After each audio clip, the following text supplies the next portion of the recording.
with Jordan and Matt from Bring Me the Horizon. Guys, welcome. Hello. Lowlands, Hello. Lowlands backstage. You've had a hell of a schedule. Remind me, yesterday you were in Germany. Yes. Ifield Festival. Yeah, today Lowlands, tomorrow you're going Pukkelpop in Belgium. Yeah. How you're feeling? Feel good, man. Yeah.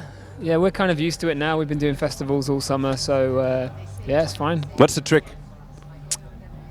Don't know. Don't drink so much, maybe. Yeah, enjoy it. You know, we only have to play like a shorter set than we do regularly, like on our headline shows. So for us, it's a little bit. Oh, so this It's is a little like bit easier, you know. it's a walk in the park. We've got used to playing for fucking ages, so to Yeah. play for like an hour feels it goes so quick, doesn't it? Yeah. So yeah, it's good. I can imagine. Nice. I was wondering about this because I saw your tour schedule. It's like insane. It's like until like next year, February, March. You're Yeah, but fully booked. you haven't seen the bit before that hasn't been announced. Yeah. It goes on forever. Is there ever a moment when you know, I started today at 12. I will have to work until 2 a.m. or something. When I look at this day, I think, oh, this is gonna be a long time. This is gonna hurt a little bit. Do you ever have a thought like that when you see your tour schedule for months and months and months and months? It's not really work, is it? For the most part, other than the being away from home part is the hard bit. But you know, a lot of the day is kind of just like hanging out, and so it's you can't really complain about the job, I would say. Yeah, to be honest, we've been doing it like most of our lives as well. Yeah. You know, we started when we were like in our late teens. So Yeah, kids, if anything, this is like it's normal to us. You know, like obviously because of COVID, that was like really like strange for us. Do you know what I mean? So now we're just like excited to be back. You know what I mean? Yeah, I can imagine. Finally, a place to put the energy again. Yeah, exactly. And to swim in the energy that the crowd gives. Yeah, Must be a good feeling. I think definitely we missed it when during lockdown. It was, you know, other than writing, and I feel like writing is quite hard when you don't have any shows. Yeah. You start to forget like your confidence goes actually. What was the first show after COVID like? We had a UK arena tour, so we managed to just like fit it in. Is it like the first 10 minutes you're like? No, we were so confident actually. Yeah, it was probably the best tour we've ever done, to be honest. It was just crazy. It came back.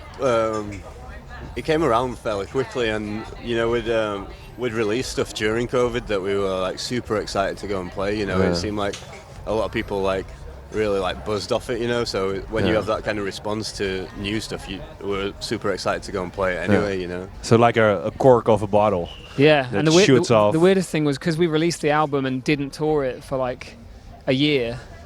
You've never done that We've before. never played the songs. Yeah. So it was like we were playing these songs for the first time, but to our fans, they were like classic Bring Me the Horizon songs. They knew them like it wasn't new at all. So it was really weird. It was like walking into arena. We're playing it for the first time and we're a bit shaky, but the crowd are like singing it like crazy. Like on the first show. Yeah, on the first immediately, show. right off the bat. But it was like for them, they've lived with it for a year. Yeah. So it's like a thing that you never actually get to experience. Yeah. You never release a song and then don't play it. It's kind of in the dark what they think of Yeah. it because you don't get the feedback you normally get during so a show. it was a real unusual experience. Yeah. Jordan, I saw you follow Josh Kogan on Instagram. Yes. He's. I have to explain this in Dutch. Okay. I'm a great fan. Well, I'm not going to do it in Dutch. I'm a great fan of the Chariot. Yeah. And he's the singer of it. Yeah. Chariot broke up. Yeah. You know each other because you follow each other on Instagram. Yeah. This is, I don't know, I always get excited because it means that you and I have something in common. Yeah. What kind of bands are you a fan of? Well, have we toured with Chariot? We took in his 69. Yeah, well, That's a long time ago. Called? Yeah. Yeah, he had that band and. toured with Chariot in the UK years and years ago, and we've always been a big fan of Josh. You know, from his Norma Jean days and stuff. Yeah. You know, like he's always been like one of our like go-to like 68.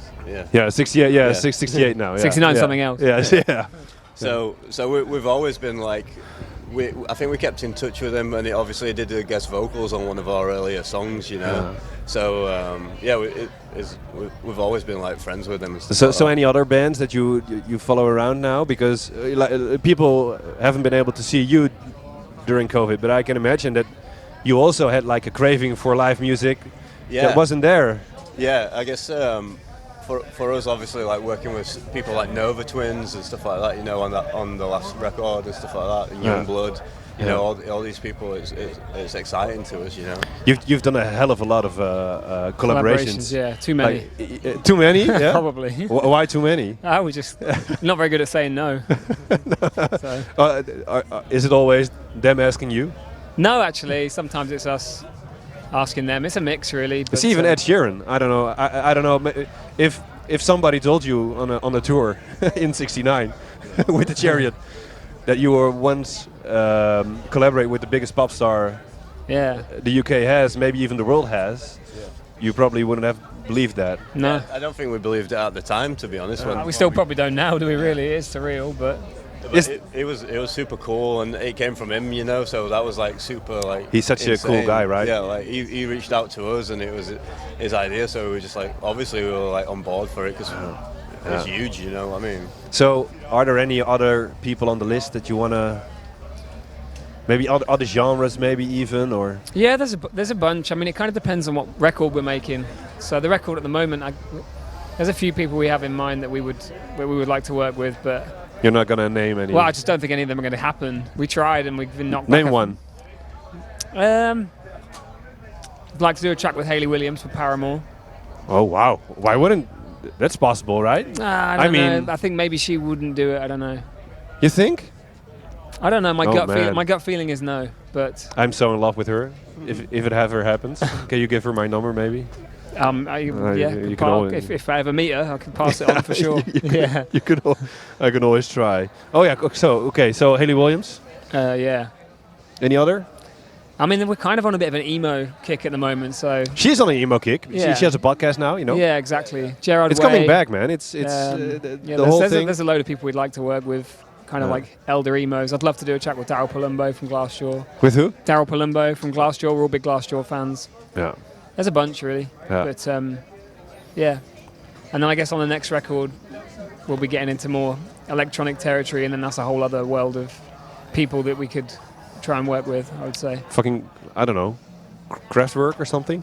Maybe, yeah. How cool would that be? It'd be different, for I sure. don't know. Yeah. Well, I don't think we ever discount people, do you know what I mean? When we're up for... When we're writing, we're up for anyone, really. It's to do with what suits the song, do you know what I mean? That's ultimately what shapes who we would like to go for. It's organic. Yeah, it's not planned. No. That's what you're saying. Yeah. So are you saying the next album is going to be more electronic? Or if... The next one, this one we're working on now, I think is slightly more in the lane of the stuff we've released. The next one I think is probably going to be a bit more electronic. I've got to stop doing this because we do this and it makes it so fucking hard for ourselves. So. What do you mean? What makes it hard? hard? Well, you set up what you're going to try and make, and then when you actually have to make it, it's like you're kind of limited. So who the fuck knows what we're going to... We just need to make something. Anything will do. I'm so curious. You just keep on pumping out music. Yeah. Does it ever dry up? It doesn't feel that way. But because it's constant. There's never a gap for years or. Well, we do work quite hard. Yeah. I'd say we try and write on tour, and when we're home, we write. So How do you write on tour? Do you have a? I have a little kind of station. It's really simple. It's like a couple little speakers. Got my laptop, a mic, an interface, and that's all we need really. We can just plug a guitar in. So we write in the hotel if we've got a day, rather than go and get drunk or Pretty much that's all we do.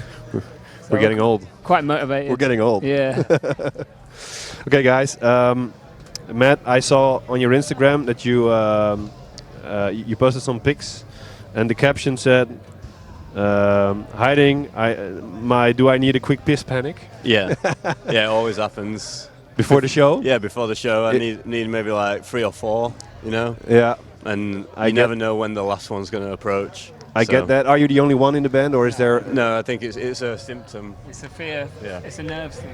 So what happens if you forget it, and during the show you need to pee? Away. Yeah. When you get on stage, it's not a real thing. It's like it goes normally, but yeah, I've never actually had to have a pee on stage. No, and when we're doing headline shows, sometimes we have we have been playing For You acoustic. So I don't have to be on stage. So if that's a gap, I can go to the bathroom. Run to the porta potty. Yeah. Can you fit a turd in though? No. You couldn't fit a number 2 in, just a number 1. No. Well, if you want to, you would. Guys, I want to thank you very much. I would I wish you a very good show. Thanks, brother. I'm gonna enjoy it very much. Thank you. I've been looking forward to it for years. Last time I saw you was on Pink Pop, which is 3 years ago already. Yeah, I remember that one. Yeah. Was that in a tent as well? The one I saw was on like an outside stage. Oh, Yeah, yeah. I It was remember on that. yeah. Oh, I remember that one. Yeah. I remember that one. I was wearing Yeah. like a. I remember what I was wearing. Oh, I don't. I've got a photo. How can you remember still? It's 3 years ago. Because I have a photo from looking back at the crowd, and I like the photo. Do you know who made it? The picture? Maybe? Our photographer, whoever was Oh with us. yeah. Yeah. But yeah, I was wearing like a zebra kind of print shirt. What are you gonna wear Good today? memory. What am I going to wear today? I don't know. Black shirt. probably. Black shirt. Boring. You can't go wrong with black shirts. Nah, That's slimming. good. Yeah. Thank you very much, guys. Have a Thank good you. day.